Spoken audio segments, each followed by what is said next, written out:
ہمارا تمہارا خدا بادشاہ. کسی ملک میں ایک تھا بادشاہ، بڑا دانشمند، مہربان اور انصاف پسند. اس کے زمانے میں ملک نے بہت ترقی کی اور رعایا اس کو بہت پسند کرتی تھی.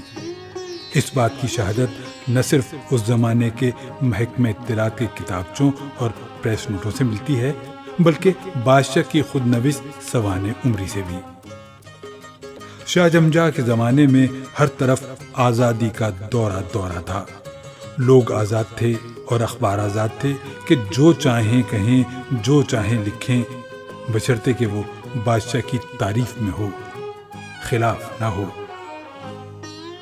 اس بادشاہ کا زمانہ ترقی اور فتوحات کے لیے مشہور ہے. ہر طرف خوشحالی ہی خوشحالی نظر آتی تھی، کہیں دل دھرنے کو جگہ باقی نہ تھی.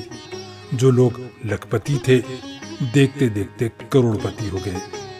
حسن انتظام ایسا تھا کہ امیر لوگ سونا اچھالتے اچھالتے ملک کے اس سرے سے اس سرے تک، بلکہ بعض اوقات بیرون ملک بھی چلے جاتے تھے.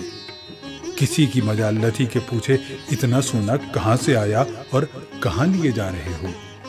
روحانیت سے شغف تھا.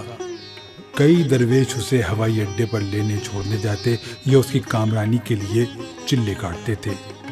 طبیعت میں عفو اور درگزر کا مادہ ازحد تھا. اگر کوئی آ کر شکایت کرتا کہ فلاں شخص نے میری فلاں جائیداد ہتھیا لی ہے یا فلاں کارخانے پر قبضہ کر لیا ہے، تو مجرم خواہ بادشاہ کا کتنا ہی قریبی عزیز کیوں نہ ہو، وہ کمال سیر چشمی سے اسے معاف کر دیتے تھے، بلکہ شکایت کرنے والے پر خفا ہوتے تھے کہ عیب جوئی بری بات ہے. جب بادشاہ کا دل حکومت سے بھر گیا تو وہ اپنی چیک بکیں لے کر تاریک دنیا ہو گیا اور پہاڑوں کی طرف نکل گیا. کچھ لوگ کہتے ہیں اب بھی زندہ ہے.